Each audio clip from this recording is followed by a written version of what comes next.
Amanda here from createyourfuture.co. So today I have a special guest, Megan from the Create Your Future team. Hi, Megan. Hi, Amanda. Hi. So we have an awesome success story. This is actually one of Megan's clients. She manifested not only her ex back, but him chasing her. And we're going to read the success story. And then, of course, like always, we're going to go through the key points of how she did it so we can give you guys some tips. And of course, like as always, Megan is available for coaching. So the link will be in the description below because her clients are getting success and, you know, she gives that extra support and helps you to stay on track. So awesome. I can't wait. Let's hear the success story. Okay. All right. I'm super excited. I'm saying I'm super excited, but here's the success story. I have dreamt of this day so much, and here it is, the reality I created writing this email to you. I have tears in my eyes because I know all the hard work I put in to get here to really heal. I'm not even sure where to start, but thank you doesn't seem enough. I had a coaching session with Megan in November after watching Amanda's insightful videos on YouTube. Megan was amazingly helpful and recognized some patterns in me and gave me some very simple yet powerful techniques, words to overcome this. I've had therapy on and off for years and couldn't break these patterns before talking to Megan. Nothing really worked, although I learned a lot, but this really helped. I'm literally bringing tears to my eyes. This is the first thing that's ever worked for me. When I think about all you two, Amanda and Megan, have done to help me see that I control my life and my thoughts, we are everyone pushed out. And even better, having a mental diet to truly teach you to love who you are, and even more amazing than that, to not emotionally react. I carried a lot of hurt and anger, and I had a lot of triggers, and I just couldn't grasp how to control it all. However, over the last 3 months, I have diligently worked on my new mental diet and my intentions, positive affirmations, controlling the negative voice. That takes practice, daily practice, and it doesn't get weaker as you get stronger. Oh, it does get weaker as you get stronger. I intended to get my ex back, and I thought it was impossible. But seeing all your success stories, I thought this is going to be me. And now I can say it is. Whoop, whoop. From many breakups over the last 4 years and a lot of spiritual healing we have both had to do, I can say that on the 31st of January 2020, we had our first date. And he asked me out. I intended that, of course. It took 4 months nearly since we broke up and 2 months of changing my mental diet. But I knew that if I kept going, it would happen. Yes, there were wobbles and tears sometimes. I had to face being told he didn't want to see me ever again. But and I also had to celebrate the new year without him. He didn't want to even speak to me. I was being ignored. He didn't want a relationship with me. All these things I had to accept for what he was saying, and immediately in my head, on paper, say the opposite. And on paper, say the opposite. Mostly it was very easy, but sometimes I did cry. But I got straight back on my mental diet, and I intended exactly what I wanted. 2 weeks ago, he told me it would be lovely to see me, but he didn't want a relationship. I kept intending he had released his baggage and he was ready to be with me and only me. I intended so many more things, like responding to my messages in a timely manner, and he does now, which is total opposite to what he used to do. And the thing is, I think I truly need to wake up to see who he really was through a loving, kind man. And now I do know because of my mental diet and because you pushed out. So why would I create someone who's not nice to me? On Thursday morning, January 30th, I woke up not knowing where, when, or how this was all going to play out. So I listened again to some of Amanda's videos and then to Tony Robbins' video about making a decision. I literally had a fire in my belly as I wrote, today is a day I decide to thrive. Today is a day I control my life. Today is a day my SP messaged me loads and loads and asked me out. Today is a day I'm going to thrive at work. It is an amazing day. I decided to be the most amazing, loving relationship with my SP with sure determination and everything. He messaged me loads, absolutely loads, and it felt so natural to me. Weird, because it never happened before. I was like, oh my God, he messaged me, whoop, whoop. And at 6 p.m. that evening, he asked to see me the following evening. We went to a beautiful country pub and place where I love. He chose the place, picked me up, etc. And at the end of the night, we held hands and kissed. It was so amazing. The weirdest thing was I was so relaxed. Getting his messages, being asked out, being with him, it just felt so natural the last few days. Built up, but it felt so natural.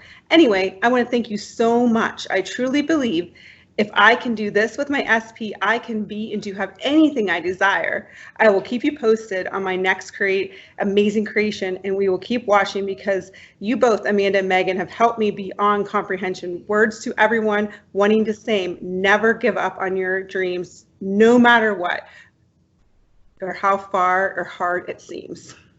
Oh my God, so amazing. Yes, I love it. I got goosebumps. Like I could just me too.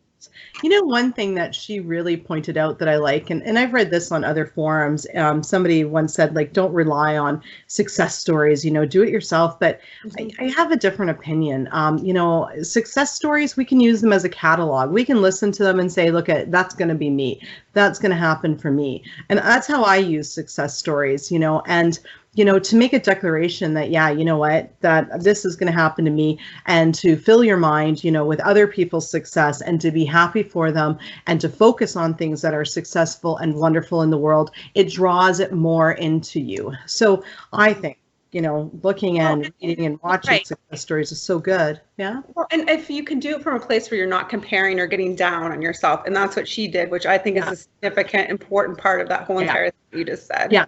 You know, exactly. If we watch success stories or read them with the attitude of why them, why not me, then guess what? We're just creating more worse stuff in our lives. Mm-hmm. But if we can look at it and shift it to be like, that's going to be me, then that's when we really start to create things in that moment with that one statement. That's going to be me. All of a sudden the universe is like, wait a minute, we got to make some things happen here because that's going to be her. I need to get some things rolling, right? Right. And she had that declaration all through her entire thing, just even though not reacting, you know, I think that's just amazing, to saying, I'm taking ownership. I created someone that wasn't very nice and I'm going to create this with him, you know, and sticking to it and not letting it, you know, she was told some awful things, you know, that you would not want to hear, but she took responsibility for creating it. And then she took responsibility to turn it around and stick to a strong mental diet. And she said it was diligent. She was very diligent. Oh yeah, you know, I think she, you know, she nailed it when she said that, you know, she was creating somebody that wasn't nice to her, and if everyone's you pushed out, why is she creating someone who wasn't nice to her? You know, and yes. You know, and that's, you know, when we have relationships that aren't working, that's usually what we're doing is we're creating people that aren't nice to us, and that's a huge problem, especially when you want someone to be nice to you. It's a block, right? Mm-hmm. Yeah, absolutely. Yeah. And mental diet, you know, I think with the reacting, you know, that's with me, right? Like I don't react because I know I've created it. And in fact, I laugh because I'm like, wow, that thought did come out. Like, oh my goodness. Like, thanks for bringing it to my attention. Again, I just thought of it 10 minutes ago, you know, and it's about a constant reminder that they're just reflecting back your previous thoughts. And if you don't like what you're seeing in your reality, then you need to start changing your thoughts, right?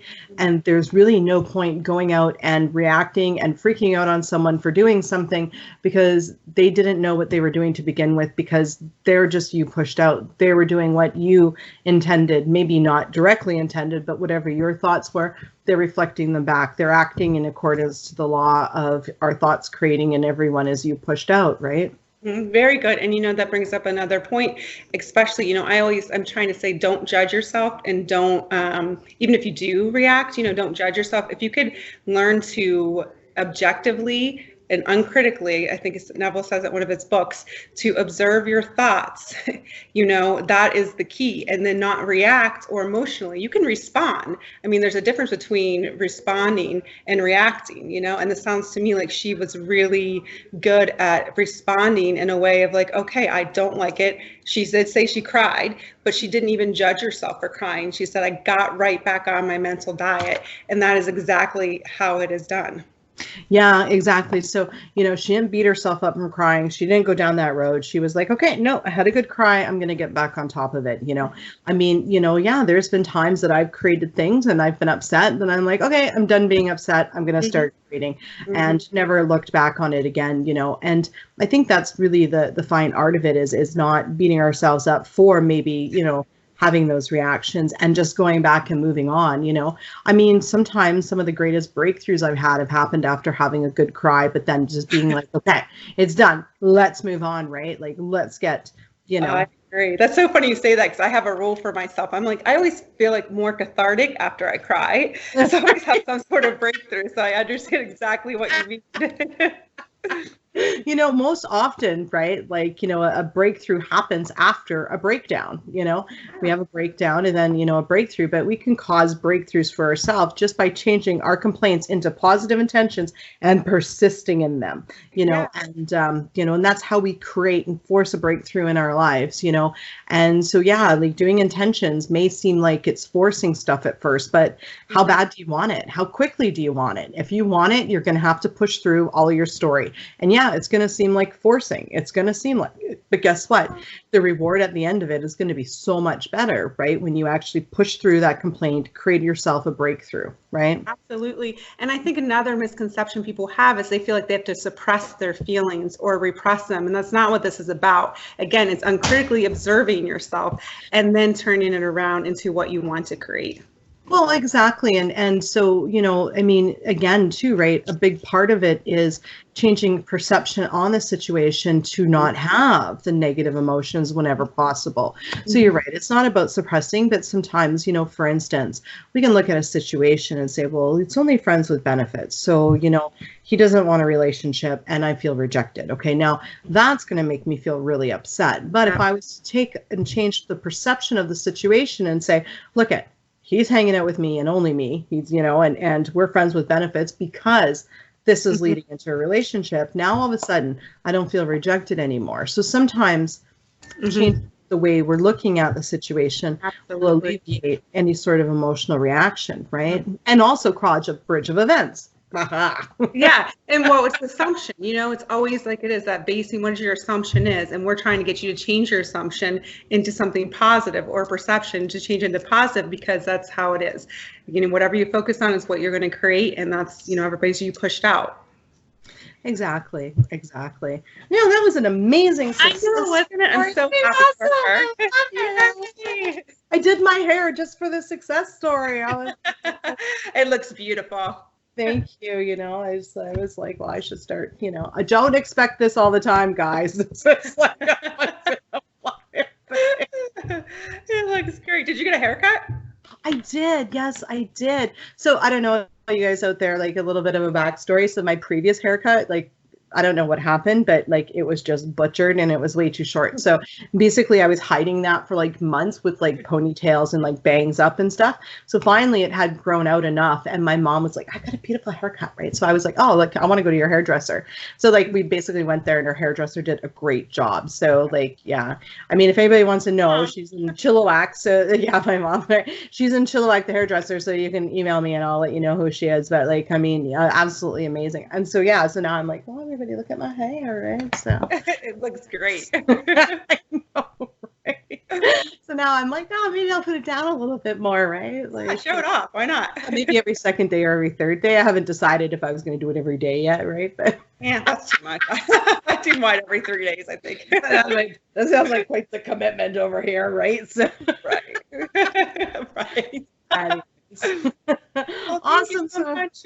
You're welcome. Thank you guys for liking, commenting, sharing, and subscribing. You guys are all amazing, and we'll see you in the next video. Bye-bye.